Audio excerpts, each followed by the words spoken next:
it's time for Tipisodes with quick tips you should know. Techniques you can implement into your workflow right here on A Tale, oh yeah, A Tale of Two Hygienists. Welcome everyone into this week's Tipisode, brought to you in part by Waterpik. My name is Andrew, I'm your host. This one is going to be something a little bit different, probably actually completely different than any of the ones that we've ever done before, but I am super excited to share it with you because, we all, I think, just finished doing our taxes last month, and we personally as a family were a little bit surprised by how much we owed, and judging by the comments that we read in social media, I think many of you were too. So today, we're going to talk a little bit about two semi-related topics. One, how can you prepare for next year's taxes, but really how to do dental things and use them as a tax write-off. And then second, it's about helping your patients get the tools and products they need using a little known hack. But before we get into the heavy stuff, I kind of want to break the ice by acknowledging how truly crazy tax systems are. And it's not just here in the US, it's pretty much everywhere. I kind of want to give you some examples that have happened throughout history. In an effort to change societal perception in the 18th century, Peter the Great began taxing beards, everyone, so that the Russian men would look more like their Western European connections. And in 1696, England put a tax on windows with the thought that the richer people who could afford the windows could also afford paying the tax. It was kind of sad news because that totally backfired and people just put in fewer windows, which led to really poor ventilation and an increase in illness. So that wasn't a good idea. And then the ever clever Canadian lawmakers put into place a tax break for breakfast cereal makers who put a toy in their boxes. So with these examples and countless other ones, you can see that sometimes the tax laws are pretty bonkers.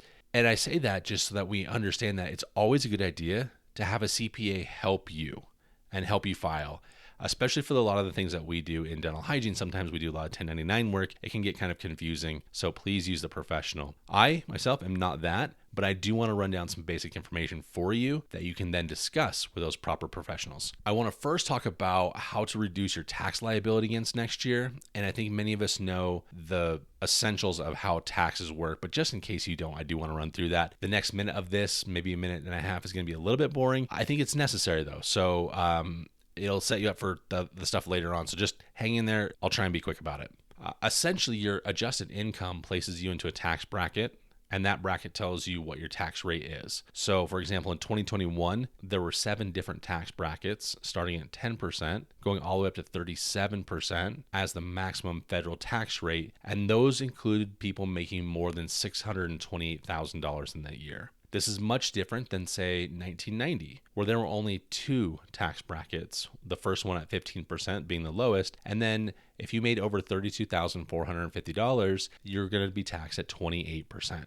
It's such an interesting thing that happens throughout the years. The number of brackets will sometimes increase or sometimes it'll decrease. The rates might vary also kind of in between all these different brackets. And if you think that the number of brackets that we have today and that top rate is extreme, in 1980, there were more than twice that number. They had 15 brackets, and those at the top, the very top earners, making more than $215,000, were being taxed at 70%. In 1973, they had 24 tax brackets, which sounds like just so many for me. So the game, if you will, is to find ways to make your total income and use the IRS accepted items that reduce that. So for example, if you are a single filer, meaning not filing jointly, and you made $100,000 for the 2023 tax year, you'd be taxed at 24% since the bracket ranges from $95,376 up to $182,100. So $24,000 is what you would owe. But if you were able to find approximately $5,000 in write-offs, then your adjusted income would be below that bottom threshold number of the bracket, and you'll drop down to the next tax bracket below, which is 22%. So you would owe, starting out, $20,900. As you continue to look at your eligible tax write-offs, you can expect that amount to decrease the more that you find.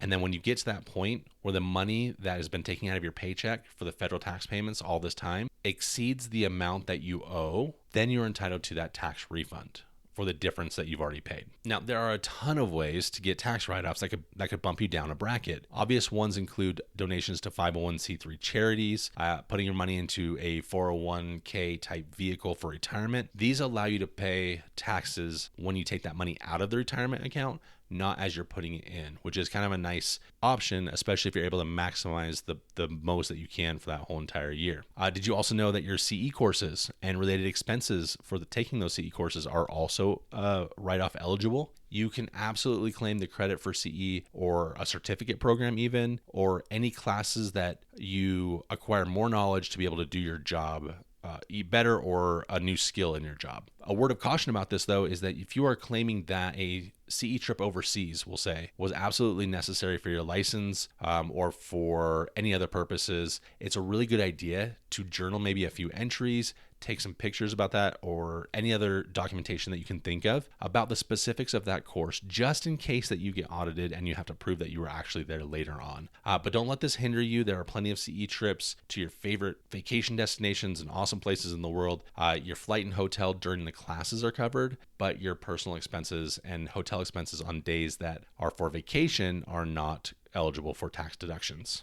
I mentioned donating to a 501c3 company earlier, but also it applies if you go with a 501c3 company on a dental volunteer trip. There are several of these dental relief trips that participate. However, you do need to be careful because some of the items of the trip may or may not be covered. Again, speaking with a CPA will help clarify all of this, but generally money paid to the organization qualifies. However, if you make your own travel outside of that organization, it likely will not be covered. And so for this reason, many of these 501c3 organizations will have an option to pay a flat rate, we'll say $5,000, knowing that with that $5,000, they're able to pay for your flights and your hotel rooms and any other necessary things that they might need that would be covered with the money that you donated, and you would be able to write off that whole entire amount. Another thing to keep in mind for you 1099s, so there is probably a much bigger discussion that needs to be had for 1099s, but I only want to make a point that you need to keep really great records for your 1099 work, and this greatly impacts how much money you may owe or how much you will have on a return as you look into this when you're filing for your taxes. Another thing that just came up recently is to make sure you update your W-4, especially with life changes, with the appropriate number of dependents that are listed. So if you follow the prompts on the W-4, it'll generate a number of dependents to list. I would advocate for even maybe putting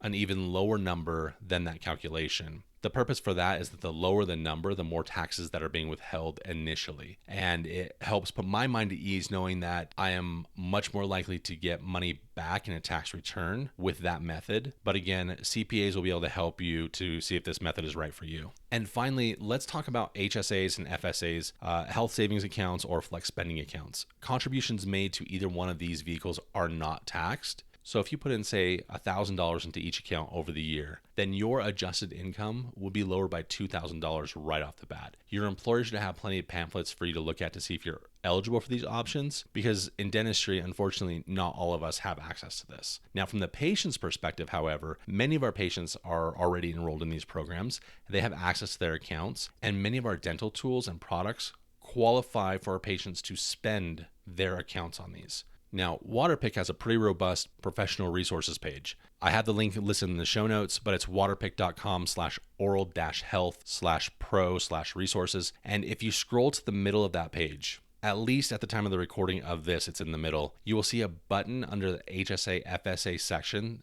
that says Print Letter of Medical Necessity. When you click it, a PDF populates with an incredibly easy template to use for the Waterpik Water Flosser and the Waterpik Sonic Fusion. The patient will fill out the top part with their information, and then there is a pre-populated section for the diagnosis and the treatment section, which is great. And then the dentist will need to sign and print their name, fill out the address and phone number, and then the patient takes that slip and they can file it then with their company's account administrators. I know that taxes are sometimes boring and they're such a headache.